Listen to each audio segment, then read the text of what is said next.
Hai murid-murid, gimana kabarnya? Miss berharap kalian baik-baik saja ya. Nah, selamat untuk kalian karena telah melewati semester 1. Tapi ingat, kita masih ada semester 2 nih. Jadi harus tetap semangat ya untuk mengikuti pelajaran. Dan jangan lupa jaga kesehatan. Jadi sebelumnya, yuk kita keluarkan buku LSPS kelas 4. Nah, kali ini Miss akan memberikan materi untuk IPS kelas 4. Jadi sebelumnya yuk buka bukunya halaman 81 dulu ya. Setelah itu kita baru lanjut masuk ke dalam materi. Baiklah, murid-murid sudah pada membuka halaman 81.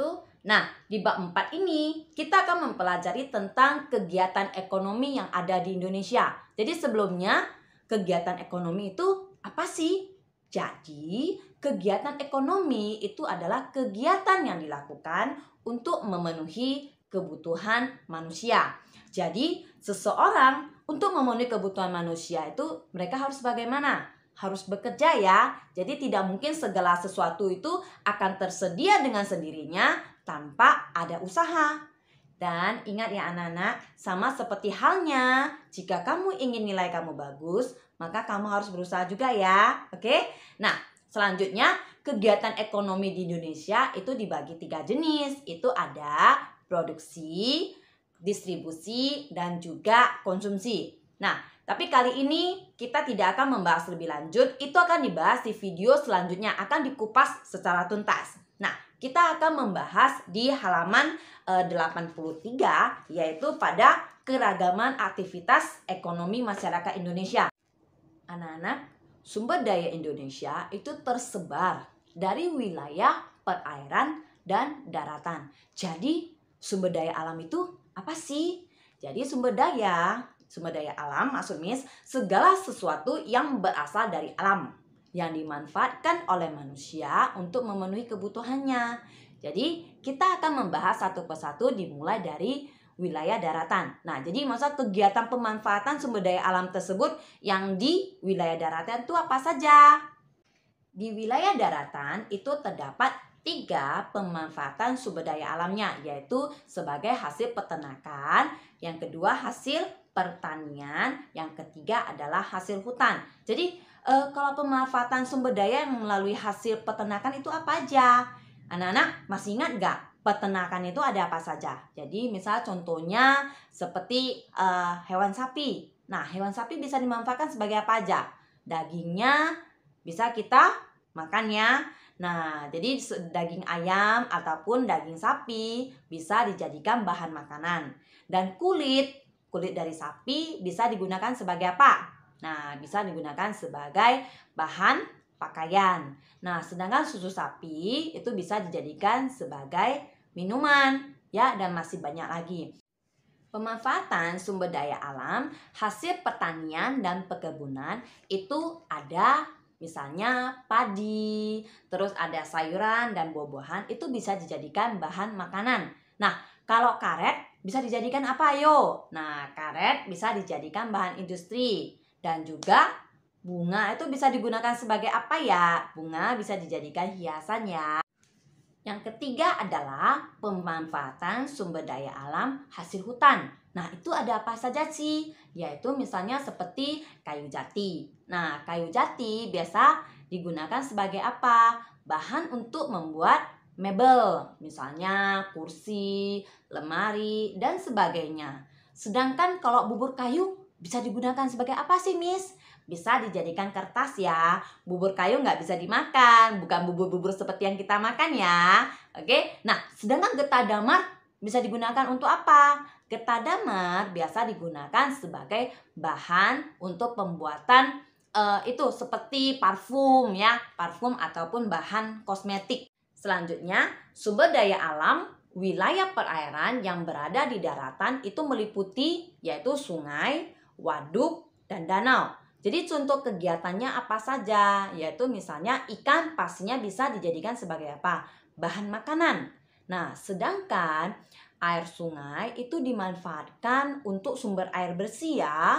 Sedangkan aliran air sungai biasa dimanfaatkan oleh masyarakat sebagai jalur transportasi antar desa.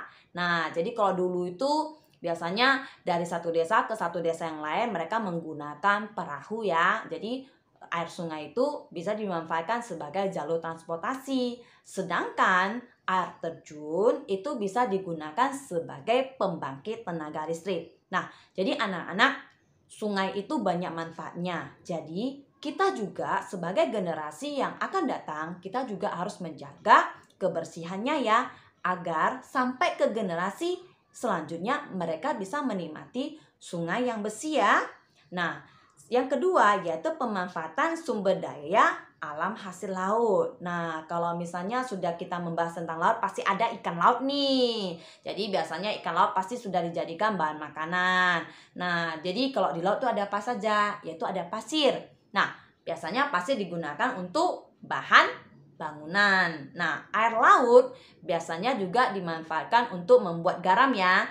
Jadi garam itu bukan datang sendiri ya. Jadi garam itu dari air laut, disaringnya. Nah, baru didapatlah garam. Jadi butuh proses nih. Jadi tidak semuanya pakai simsalabim langsung muncul ya. Nggak ada ya.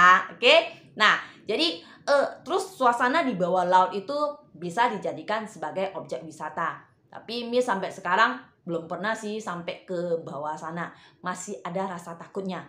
Kalian bagaimana? Sudah ada yang pernah ke bawah? Kalau pernah, pasti cantik sekali ya.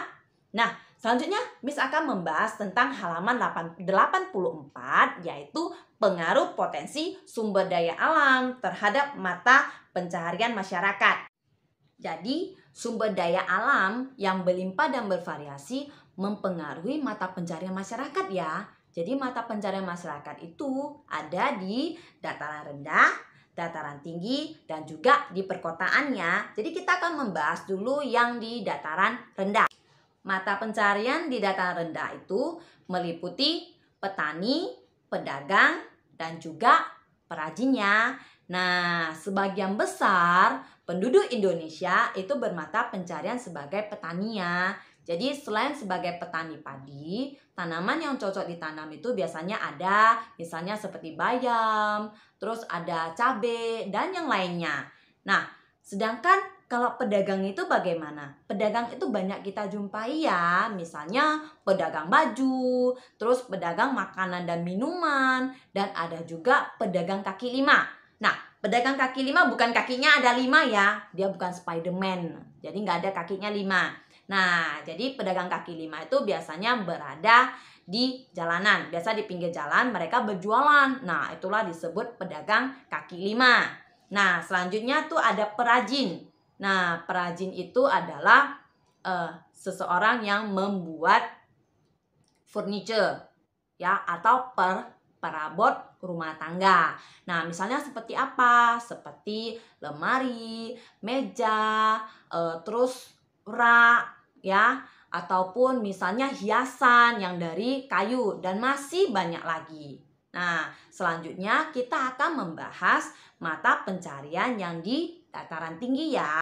Selanjutnya ada peternak hewan. Nah, jadi peternak hewan tuh banyak terdapat di daerah tinggi karena membutuhkan udara yang sejuk. Nah, contohnya seperti peternak kuda, terus ada sapi ataupun domba.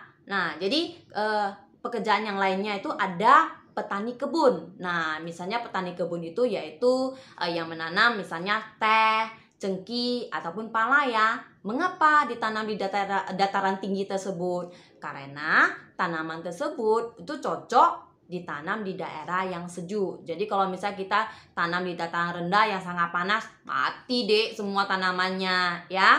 Nah, selanjutnya kita akan membahas yang terakhir yaitu mata pencaharian yang di perkotaan.